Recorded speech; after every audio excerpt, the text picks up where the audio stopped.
근데 저는 조금 납득이 안 되는 게 이재명 대통령은 물론이고 소위 이제 민주진보 진영에 있는 검찰 피해자들이 많지 않습니까? 그래서 그때 당시에 조작 기소와 관련된 국정조사 특위를 가동해서 새롭게 밝혀낸 수많은 사실들이 있지 않습니까? 물론 이제 그 뭐 공소취소 특검이라고 막 그 해서 그게 이제 선거에 뭐 악영향을 끼쳤다 이런 주장을 일부에서 하기도 합니다만 중요한 건 그동안 드러나지 않았던 새로운 사실들이 드러났고 그러면은 인식의 공감대라는 게 생겨서 아 이거 검찰 개혁은 반드시 해야 되겠다. 보안 수사권 절대 줄 수가 없다. 폐지가 답이다. 이렇게 돼 있는데 다시 또 이런 내용들이 스멀스멀 나오는 이유. 네. 뭐라고 보십니까? 어떻게 보면 그게 이제 우리 당의 항상 있었던 문제였죠. 네. 그 개혁의 문턱에서 눈치 보고 역풍 네. 생각하고 예. 이게 잘못되면 어떡할까 고민하면서 뒤로 물러나고 주저앉고 하는 것들이 계속 있어 왔습니다. 그래서 개혁을 속 시원하게 큰 발을 떼지 못하고 잔걸음으로 계속 조금씩 나아가고 네. 있죠. 예. 뭐 그러더라도 방향성이 결국에 맞고 나가면 다행이긴 한데 네. 이제 검찰 개혁은 요번에 못하면 앞으로 다시 하기 어려워져요. 이번에 이렇게 에너지가 그렇죠. 올라오고 정권도 그렇고 국회 다수당 다 갖추고 모든 조건을 다 갖췄는데 그리고 정권 초기이고 이런 상황에서도 검찰 개혁을 흐지부지하고 잘 못한다라고 네. 하면 다음에 이런 상황 이런 좋은 기회가 오기도 어렵지만 오더라도 못합니다. 한번 주저앉았기 때문에. 네.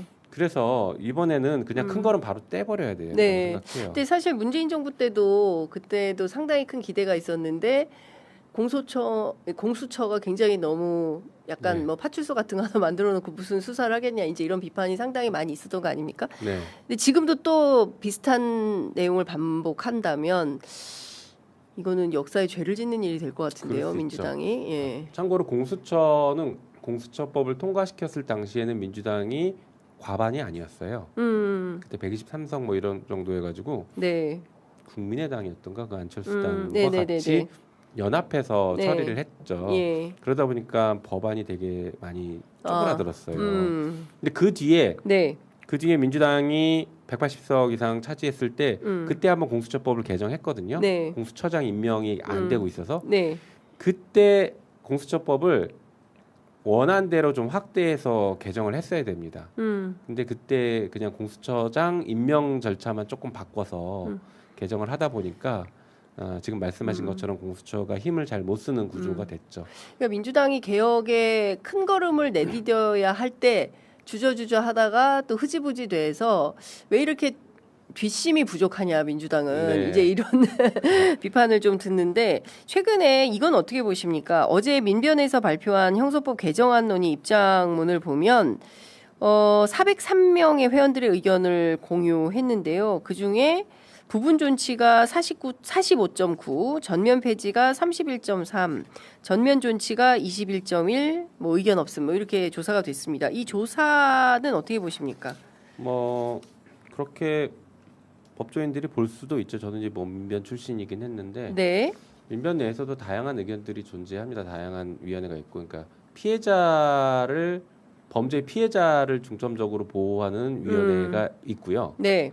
뭐 여성이 아동을 포함한 그런 피해자들을 중점적으로 보호하는 그 위원회가 있고, 범죄의 피의자로 몰려서 검찰로부터 기본권을 침해당하는 사람들을 보호하기 위한 네. 그런 활동을 하는 위원회들이 또 존재합니다. 근데 이게 더 수적으로는 소수예요. 네. 예. 그래서 뭐 그러다 보니까 이제 의견이 아마 피해자를 더 보호하자라는 관점으로 모였을 가능성은 있습니다. 그리고 법률가들의 의견이니까 뭐 저희가 경청할 부분이 충분히 있다고 보긴 하는데, 네. 다만 지금 역사적인 흐름과 과제, 이 검찰 개혁이 역사에서 어느 선에 와 있는지, 이게 어떤 의미를 갖는지를 네. 조금 더 공부를 더 진지하게 고민해야 되고, 공부할 부분들을 좀 공부해야 된다고 생각합니다. 이게 단순히 검찰이라는 권력기관을 네. 개혁하는 게 아니에요. 우리 헌정사의 의미는 지난 70년간 단 한 번도 해보지 못한 위헌적 행태를 하고 있는 조직에 대한 개혁입니다. 그러니까 예를 들면 이거예요. 김영삼 대통령이 대통령 되고 나서 하나에 척결했던 것은 네. 정치 군인들을 척결해서 다시는 군인들이 쿠데타 못 일으키게 만들겠다라는 네. 거였잖아요. 그렇습니다. 그러면 이재명 정부가 처음 들어서서는 정치 검찰이 대통령까지 만들어서 내란까지 저질렀던 이 상황을 제대로 해결하기 위한 헌법적인 어떤 조치들을 취하는 겁니다. 그러니까 정치 검찰을 해체하는 거예요. 그러니까 검찰청을 그래서 폐지하는 겁니다. 네.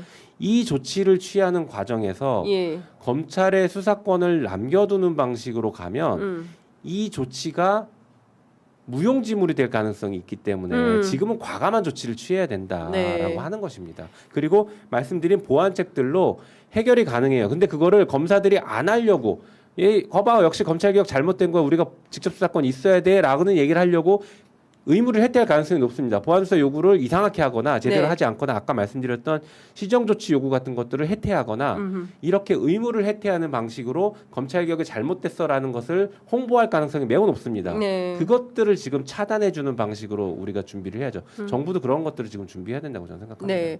의원님께서 앞서 7월 말 안에는 반드시 해결을 해야 된다. 당장 사무실이라도 좀 얻으려면 2달 말미는 줘야 되거든요. 그렇죠. 예, 그래야 이제 그 공소청과 중수청이 분리된 조직으로 네. 존재할 수 있게 되는데 2달이면 충분한 겁니까? 부족하죠. 네. 사실은 저는 한 6개월 최소 6개월 정도는 있었어야 된다고 봅니다. 네, 네, 네. 그래서 이제 지난 3월달에 형사소송까지 다 끝내야 된다고 네. 주장을 했었던 것인데요. 예, 왜냐하면 뭐 청사도 그렇지만 예. 새로 만들어진 형사소송법에 따라서 검찰이 보안수사권도 없고 경찰이 수사를 하면 보안수사 요구하는 방식들을 네.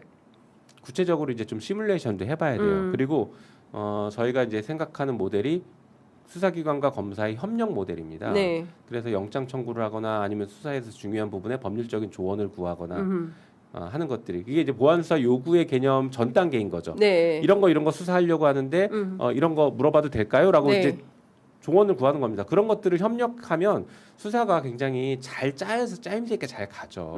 그런 협력 모델을 구축하는 데도 시간이 네. 걸려요. 자, 의원님께서 불안해서 당대표 출마도 못 하시고 매우 안타까운 상황인데 자, 지금 의원님께서 판단하시기에 스케줄링이 있으실 것 같아요. 언제까지 뭘 하고 언제까지 뭘 해야 되고 어떻게 해서 10월 2일 날 개청하는 게 목표예요. 많은 분들이 불안해 하시는 것은 이거 우물쭈물 하고 있다가 10월 2일 날 개청 못 하고 6개월 연기합시다. 이렇게 되는 거 아니야? 예. 이거 의심하고 있어요? 네, 그게 굉장히 위험한 수순이죠. 일단 오늘 법사위에서 이 법안을 상정합니다. 형사소송법을. 네. 그래서 소위로 회부를 할 건데요. 예. 그러면 소위에서는 다음 주와 늦어도 다다음 주 정도까지는 충분히 논의해서 결론을 내고 그다음에 전체 회의에 보내서 전체 회의에서 처리하고 7월 마지막 주 목요일 정도쯤이 아마 본회의가 열릴 가능성이 있는데 그때 처리를 해야 됩니다. 참고로 8월 초에는 아마 그 본회의가 임시회 소집 요구를 안 하는 것 같더라고요. 8월 첫 둘째 주 이후부터 할 것 같더라고요. 네. 그럼 만약에 7월 말에 처리를 못하면 예. 8월 첫째 주 본회의 안 열리죠. 8월 둘째 주면 전당대회죠. 전당대회예요. 네, 본회의 못 엽니다. 어. 그러면 전당대회 이후인 8월 말에나 처리를 할 수 있을까 말까 합니다. 그리고 새 지도부가 선출되면 예. 새 지도부의 입장에 따라서 야 이거 다시 검토해 보자. 만약에 그럴 리는 없겠지만 만약에 설마. 그런 얘기가 나와 버리면 예. 이게 검찰개혁 그냥 물거품처럼 끝나버려요. 그러니까 7월 말까지 끝내야 되고 제가 유력 후보분들께도 이걸 직접적으로 물어봤습니다. 그랬더니 동의합니다. 7월 말까지 끝내는 거예요. 네네네. 다 후보들이. 네. 그래서 전당대회 쟁점으로 삼을 필요도 없다. 빨리 끝내자. 동의하고 네. 있거든요. 예, 예. 그러니까 지금 제가 말씀드렸던 이 스케줄들을 빨리 해야 되고요. 예. 당 TF에서 지금 안을 만든다고 했는데 그거를 서영교 위원장께서는 이번 주까지 빨리 보내라라고 네. 요구를 하셨기 때문에 예. 이번 주 중으로 보내서 그게 같이 심사할 수 있도록 해줘야 됩니다. 헌법적 결단이 필요한 정치검찰 해체. 네. 사실상 실무 간사로 김용민 의원님께서 아닙니다. 당대표 저는 출마도 못 아무 하시고 권한이 없습니다. 하시는 것 같습니다. 오늘 뭐 스케줄이 바쁘셔서 여기까지 하고요. 또 오세요, 의원님. 네, 자주 불러주십시오. 예, 다음 주에 또 오셔서 네. 실무적으로 이야기 많이 하도록 하겠습니다. 오늘 말씀 잘 들었습니다. 고맙습니다. 네, 고맙습니다.